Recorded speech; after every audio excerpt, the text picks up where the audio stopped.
Right now, I can tell you that we have our own set of problems, and it's hard finding people the skill set we need. Yes, ma'am. Costa Rica, Serbia, and that other Eastern European country.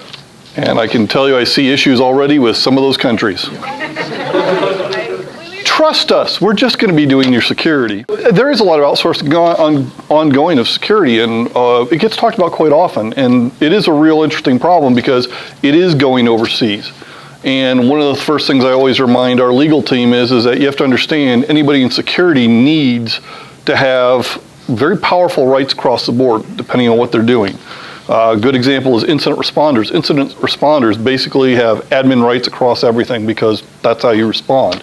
You can't wait to get permissions later. So I always tell them, I said, do you really want to send this to a third party instead of keeping it inside? Because it does add a whole nother dimension of what you need to watch for. So, but there is definitely a cyber skills shortage. I'm not going to argue that. Need lots of people. Problem is most companies want very senior people, and what we've got out there is a lot of juniors that are looking to get in the door and start getting fired up. I always tell people, if you've got the right attitude, I can teach you a skill set. And I'm still I will grow somebody if I can, but it's even hard getting people that want to grow into this. One of the big reasons is in cybersecurity, you got two camps. Half the company will hate you because you do cybersecurity. The other half doesn't know who you are, and as soon as they know who you are, they hate you. Okay. Hacked tornado warning systems leave Texans in the dark. My first question when I read that article is, why is it somewhere a hacker can get to it? Okay, we all know the answer. It's probably an IoT system. They're not revealing all the details. And I guarantee you it was put either on the internet or on a dial-up modem. Why? Because of convenience. I still see that today. And actually I'm seeing a lot more dial-ups starting to come back. Anybody out there war dial? I should say, does everyone know what war dialing is? Okay, just checking. I've had some young people in the audience that look at me and go, what's a modem? It's on the exam. Great. PRI. Now we're going to get technical. I'm sure that there's a lot of systems out there that are going back to modems because, well, they're safe because no one looks for them. That's not true. There still are groups out there that look for them. And most of what you find out there is pretty nasty because no one bothers securing it because who's going to bother dialing around looking for it? Oh, sorry. Yeah. Anybody out there own an Asus computer? Oh, good. Have you checked to see if you've been compromised?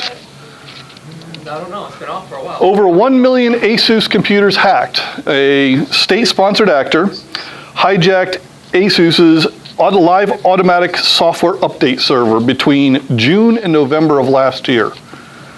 So for a period of, 3-4 months, they had control, and who knows what they could have done. This is not a new thing. Anybody remember when Symantec had some of their servers hijacked? Same type of thing. It's a great way in because the protections, the security protections you put in are designed to trust their update server. If I get onto the update server, guess what I'm getting? I'm getting an instant access, probably as root or admin to the system. So, great thing. And it was state-sponsored, so I'm sure it's not for good reasons. This one's a little older, but I wanted to point this out. Hackers destroyed VF email service, deleted its entire data and backups. And where was the number here? Company shut down because it wiped out 2 decades worth of data. Okay. How come the backup data was where the... Well, I don't have the details, but I suspect if I happen to be a bad guy, thinking like a bad guy, what I would do is I would encrypt the backups with my own key. Once I had known that you cycled through your backups, as most people do, I would then hit the delete button and you'd go, oh my God, this is terrible, we've got to run to the backups. You try to pull the backup up, and if you don't have the encryption key, what do you have? Nothing. And I warn people about this. This is a real world example. How many people have a good portion of their company out in the cloud? Let me do my air quotes, the cloud. Okay, how many people don't know what percentage of their company is in the cloud? Yeah, okay, see, that's an honest answer. And the answer is probably more than you'd ever imagine. Yeah, they won't tell you. That's not a good sign either. But running to the cloud, I see 2 problems constantly, and it doesn't matter what company it is. First of all, The first problem is a lot of people, developers, managers, the first thing they say is, we've moved that to the cloud, so it's secure by default. That makes my toes curl, okay? No, it can be made secure if you have done the right things on configuration. And when you start asking them about those configurations, 9 times out of 10, what do we get? They haven't configured anything because it's configured secure by default, right? No, it's not. The next thing I say is where are you backing it up? Well, we back it up to the same systems or the same cloud. We're backing it up there. Great, so the same set of permissions that can get into one server can get to the backups. That's how you have things like this happen. Okay, so. What's the third party's responsibility? You mean the cloud? Oh, the cloud's pretty. Oh, it's great. Go ask. If you want to have a great conversation, it's a very short conversation. Go ask either AWS or Azure what their liability is for your data in the cloud. That's not true. It's not zero. Yes, it is. No, it's not. Azure says they will pay you for the system downtime. The system is their system. So if they value it at 0, yes, it's 0. They don't pay you anything for your data or for your applications that sit on top of it. Read the fine print. It's pretty scary in some cases. Scarier still, Citrix data breach. This was about 2 weeks ago. No, 3 weeks ago now. Iranian hackers, 6 terabytes of sensitive data, used a password spraying attack. That's pretty scary in itself. That means that there was some password that they could get into. They managed to get in with a password spray, and that it wasn't stopped sooner. And I say stop sooner because you shouldn't be able to get forever on a password. That's terrible. And the fact that it could exist, that's not a good sign, okay? The other big thing is what did they get? I always worry when companies get breached, like Microsoft, Citrix, anyone that has got systems, hardware or software that I use, because if they've taken the actual source code, it now gives the bad guys an advantage. They can dig through that source code and find vulnerabilities that I have no ability to see whatsoever. So it usually gives them a leg up. So I really worry when those types of events occur. Another one actually just happened last week and a half ago. Medtronic's implantable defibrillators vulnerable to life-threatening hacks. So through their radio frequency telemetry protocol, you can basically hijack remotely the implanted defibrillator. That's old news. It is old news, but has it been fixed? Probably Well, not. no, it's still. Exactly. It's kind of hard to reach into a heart and do that and all this other good stuff. Well, It's hardware. They don't. It is. That's a good point. That's actually a very good point. It is hardware.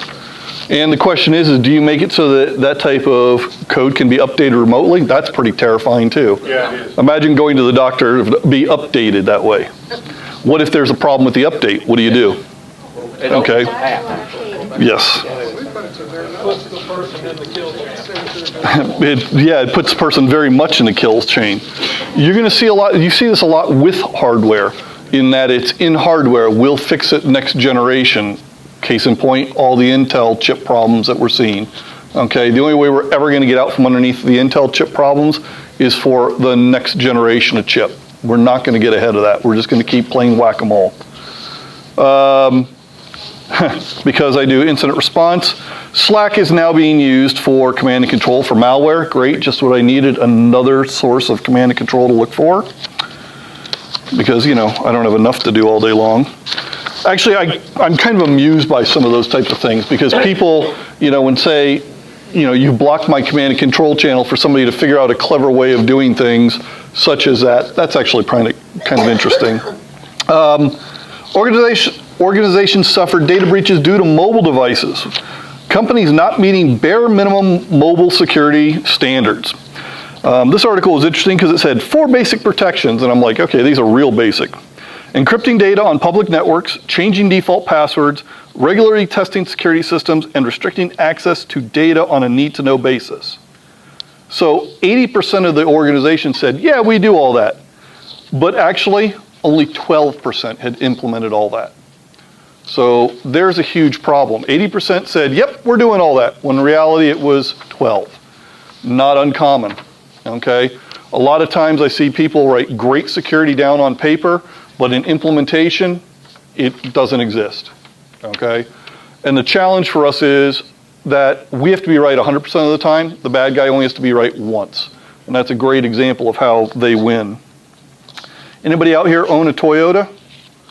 Yeah, your data may have been exposed in a data breach. 3.1 million Toyota records were taken. Looks like it's mostly in Asia Pac. Yeah, we'll see. With the way they sync stuff, it could be any number of things. It was both in Toyota Japan and Toyota Australia. So,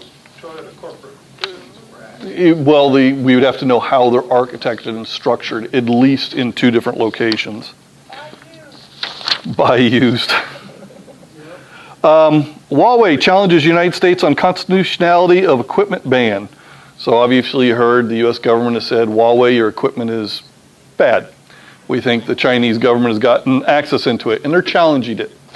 And it's going to be an interesting court battle because in order to prove it, somebody's going to have to say, here's why we know it to be true. Otherwise, they're going to say, you've got no reason to block us. So this is going to be an interesting battle to see how they deal with the sensitive data. Is that what China's asked to take the stand?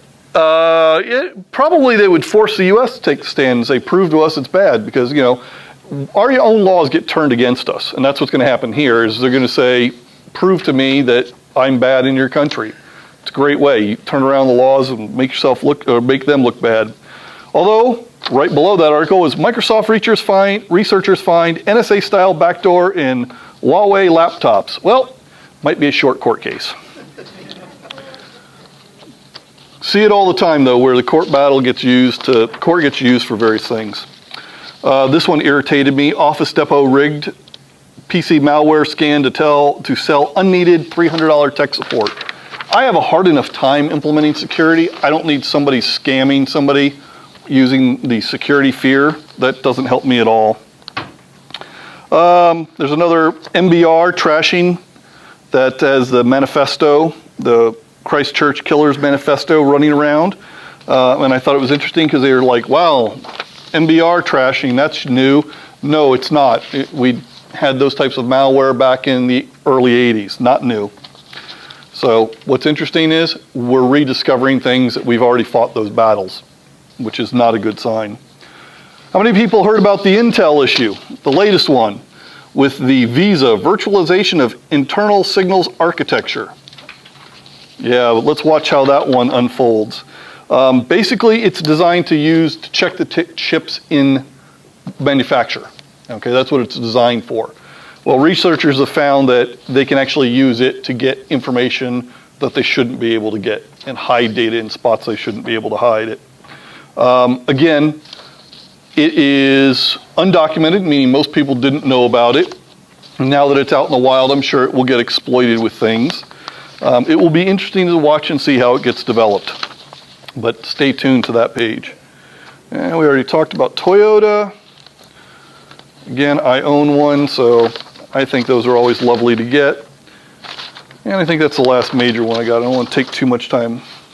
Oh, one last one. China is spying on Israel to steal U.S. secrets. Sometimes the bad guys don't go directly against you, they go against your friends. It's just like when you have third parties involved.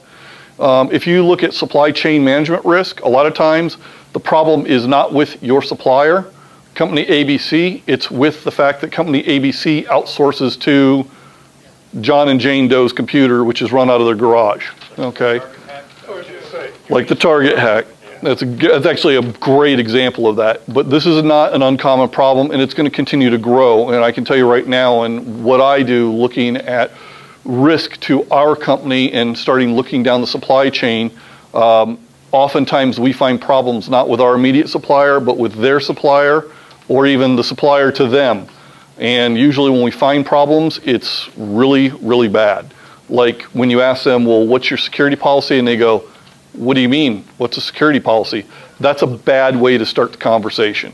Or if you ask them how many people are involved with, cybersecurity and securing their network and things like that, and they go, Well, John occasionally does patching when he's not doing something else. Those are very bad indicators, and unfortunately, they're very, very common. Yes, sir.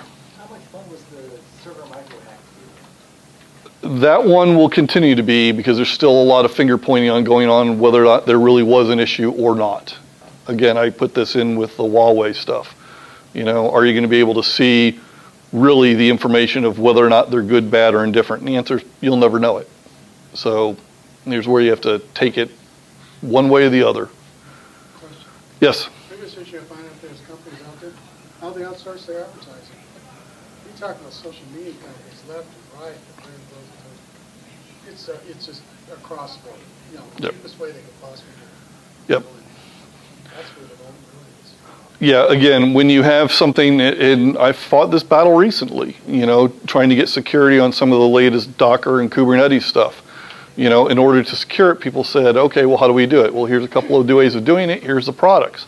Not a problem. They go off and look at the price tag and they come back and go, yeah, we really don't want to do that. We just want to use the open source. That's not an option. I've got a vulnerability. How do I fix it? So you get into this very quickly. Anybody out there who uses a lot of open source, okay, you'll hit this very quickly. Open source is not free, okay? Open source brings along its own set of problems. And it costs money to address those problems. It almost costs more money to address those problems than it does to just go buy a commercial app. So there you go.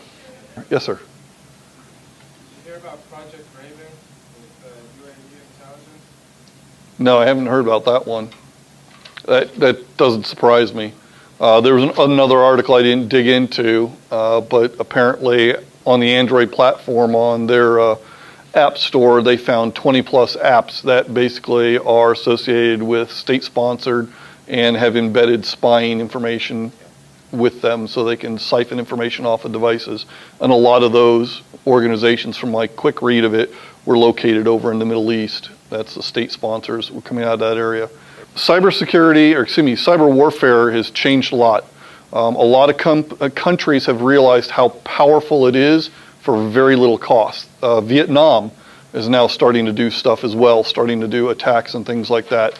And the reason they're doing it is again because it's easy, cheap, and they need to try to figure out how to keep the giant of China off of them, and that's a good way of finding out information. The world is just going to get nastier is what I keep trying to tell everyone. It's just going to get far worse. I think within the next probably 3 to 5 years, you will see cloud providers have to provide cloud points in every country that they want to operate in. I don't think that's, you know, too far out. We've got so many different countries that are starting to say, you will keep all the information on my citizens in my country, that you're going to see an explosion of that, which means you're going to see an explosion of data centers around the globe, and you're going to see an explosion of those interconnections between them. And that's going to come with a whole new type of problem because of the complexity of interconnect and everything else. It's only going to get wilder out there. Yeah. Can I add something? Sure. So what's interesting is I've thought about that exact problem a lot. We have a need to get some good cybersecurity laws at the federal level. What we deal with here, because I deal with the regulatory side of a lot of those, is we've got the real wild, wild west across the U.S. Not only do we have to deal with federal laws, we have to deal with a multitude of states. In some cases, even cities have passed ordinances that are better security than what the state has. What we really need is we need a common high water mark to go to, because having all these different things is killing us and would also help to bring back some trust into the system.